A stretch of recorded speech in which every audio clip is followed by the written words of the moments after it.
Hello दोस्तों, नमस्कार। मैं विक्रम कुमार। हमारे यूट्यूब चैनल में आप सभी का हार्दिक स्वागत है। तो दोस्तों, आज इस वीडियो में हम बताने जा रहे हैं जयपाल सिंह मुंडा के बारे में। जयपाल सिंह मुंडा कौन थे, कहाँ के थे, उनका जन्म कहाँ हुआ था, कब हुआ था, उनके माता पिता का क्या नाम था, इन्होंने पढ़ाई कहाँ कहाँ से किया, संविधान सभा में उनका क्या योगदान रहा, ये तमाम जानकारी बताने का प्रयास करेंगे। तो दोस्तों, वीडियो में अंत तक बने रहें। चैनल पर नए हैं तो प्लीज़ चैनल को सब्सक्राइब कर दीजिएगा। आज हम बात कर रहे हैं उस महान आदिवासी बच्चे की। उसका जन्म है वो झारखंड की राजधानी रांची से 30 किलोमीटर दूर तकरा नामक गांव में हुआ था।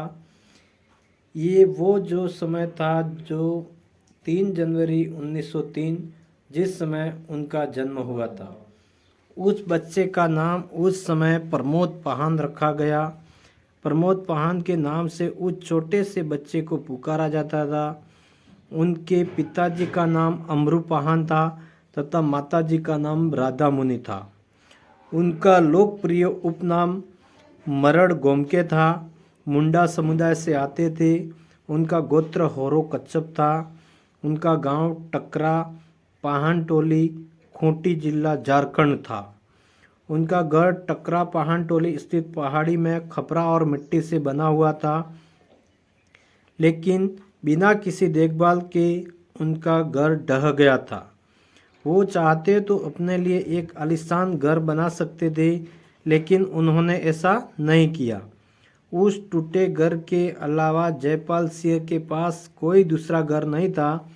प्रमोद पाहन जब 8 साल के हुए तो उनका हुनर और प्रतिभा देखकर उनका नाम जयपाल सिंह मुंडा रख दिया। उनकी प्रारंभिक शिक्षा 1908 में सतपाल प्राइमरी स्कूल टकरा, प्राथमिक शिक्षा लुक्कस मास्टर से प्राप्त की। इसके बाद 1911 में सतपाल स्कूल रांची में दाखिला लिया। नवंबर 1918 में सतपाल स्कूल रांची में प्रिंसिपल कैनन कॉन्ग्रेस के साथ इंग्लैंड के लिए रवाना हुए। 20 दिसंबर 1918 को डार्लिंगटन इंग्लैंड पहुंचे।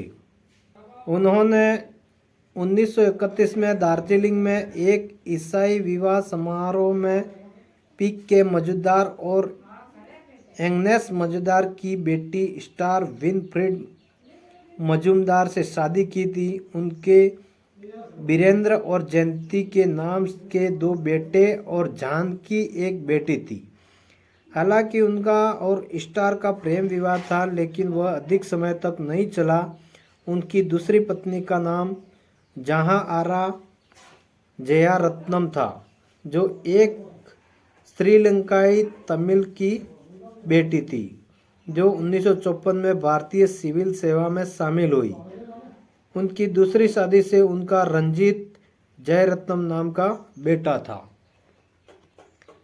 स्कूल की शिक्षा पाने के बाद उन्होंने उच्च शिक्षा ऑक्सफोर्ड विश्वविद्यालय से प्राप्त की। मिशनरीज के मदद से ऑक्सफोर्ड के सेंट जॉन्स कॉलेज में पढ़ने के लिए गए। वहां पर वे एक निराले रूप से एक प्रतिभाशाली थे। उन्हें पढ़ाई के अलावा हॉकी खेलने का शौक था। इसके अलावा वाद विवाद में भी उन्होंने खूब नाम कमाया। सेंट पॉल के प्रधानाध्यापक से कैनन कॉन्ग्रेस ने पहचाना और वहीं उनके प्रारंभिक गुरु भी थे, जिन्होंने उन्हें अपने समाज के उत्थान के लिए प्रेरित किया। उनका चयन भारतीय सिविल सेवा ICS में हुआ। 1928 में एम्स्टर्डम में ओलंपिक हॉकी में पहला स्वर्ण पदक जीतने वाले भारतीय टीम के कप्तान के रूप में नीदरलैंड चले गए, जिसके कारण उनका प्रशिक्षण प्रभावित हुआ। वापस आने पर उन्हें ICS का 1 वर्ष का प्रशिक्षण दोबारा पूरा करने के लिए कहा गया, लेकिन उन्होंने ऐसा करने से इनकार कर दिया गया। उनका योगदान और कार्यक्रम। जयपाल सिंह मुंडा ने आदिवासियों के लिए बढ़ चढ़कर योगदान दिया। झारखंड आंदोलन के नेता ने भारत आने के बाद ईसाई धर्म का प्रचार प्रसार करने के बजाय बल्कि आदिवासी महासभा का गठन किया। उन्होंने बिहार से हटकर एक अलग झारखंड राज्य की मांग की। उन्होंने मध्य पूर्वी भारत में आदिवासियों को शोषण से बचाने के लिए आदिवासी राज्य बनाने की मांग की। उनके प्रस्तावित राज्य में वर्तमान झारखंड, उड़ीसा का उत्तरी भाग, छत्तीसगढ़ और बंगाल के कुछ हिस्से भी शामिल थे। इसके बाद जयपाल सिंह ने देश में आदिवासियों के अधिकारों की आवाज़ बन गए। 1938 के आखिरी महीने में जयपाल सिंह ने पटना और रांची का दौरा किया। इस दौरे के दौरान आदिवासियों के खराब हालातों को देखते हुए जयपाल सिंह मुंडा में राजनीति में आने का फैसला किया। रोजगार संबंधित चिंता के लिए वे पूरत के सदाकत अजहर में भारत के पहले राष्ट्रपति राजेंद्र प्रसाद से भी मिलने की कोशिश की। हालांकि वह इस बात से खुश नहीं थे और उन्होंने आदिवासी लोगों के अधिकारों के लिए स्वतंत्र रूप से लड़ने का फैसला किया। जब वे 1939 में बिहार वापस लौटे तो बिहार और उड़ीसा के गवर्नर और उनके लंबे समय के सहयोगी मोरिस हैलेट ने उन्हें अपनी विधान परिषद की सदस्यता की पेशकश की, जिसे उन्होंने अस्वीकार कर दिया। जिसके बाद बिहार और उड़ीसा के मुख्य सचिव रॉबर्ट रसेल ने उन्हें सलाह दी। आदिवासियों का मामला उठाने के लिए वे रांची गए, जहां आदिवासियों द्वारा उनका बहुत गर्मी से स्वागत किया गया और 29 जनवरी 1939 को आदिवासी महासभा के दूसरे सत्र के दौरान उन्हें नेता घोषित किया गया।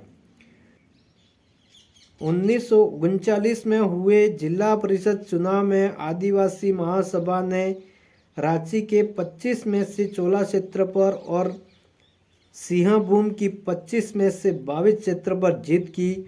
उन्होंने आदिवासी महासभा के कई सत्र आयोजित किए और कांग्रेस के खिलाफ भाषण दिए और उन्हें आदिवासी विरोधी करार दिया।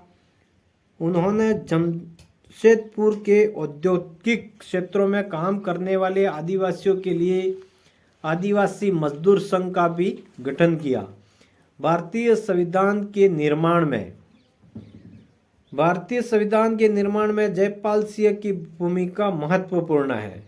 संविधान सभा की बहस में भूमिका जयपाल सिंह का एक प्रतिभाशाली वक्ता थे और भारत की संविधान सभा जो स्वतंत्र भारत के संविधान का मसौदा तैयार करने के लिए जिम्मेदार थे, में भारत के सभी आदिवासी लोगों के प्रतिनिधित्व करते थे। संविधान सभा के सदस्य 1944 में वे बिहार से संविधान सभा के लिए चुने गए और 1946 को संविधान सभा में अपना पहला भाषण दिया। उन्होंने अपने भाषणों में आदिवासियों की पहल को जोड़ी और आदिवासियों लोगों का प्रतिनिधित्व करते हैं। उन्होंने इस तथ्य पर प्रकाश डाला कि संविधान सभा में 294 सदस्यों में से केवल 6 सदस्य थे। उन्होंने आदिवासियों द्वारा हथियार, आदिवासियों की चावल की शराब और स्वतंत्र भारत में आदिवासियों के लिए अवसरों पर विचार प्रस्तुत किया।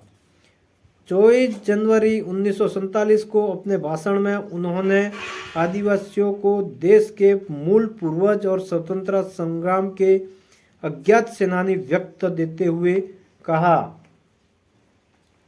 महाजन, मैं लाखों अज्ञात भीड़ की ओर से बोलने के लिए खड़ा हुआ हूँ।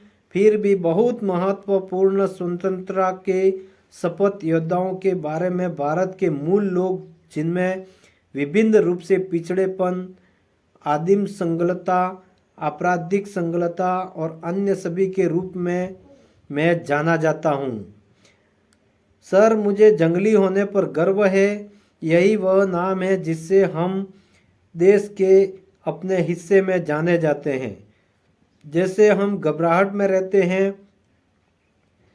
हम जानते हैं कि इस प्रस्ताव का समर्थन करने का क्या मतलब है। 3 करोड़ से अधिक आदिवासियों चीयर्स की ओर से मैं इसका केवल इसलिए समर्थन नहीं करता कि यह भारतीय राष्ट्रीय कांग्रेस का एक नेता द्वारा दावा किया गया। मैं इसका समर्थन करता हूं क्योंकि यह एक ऐसा संकल्प है जो इस देश के हर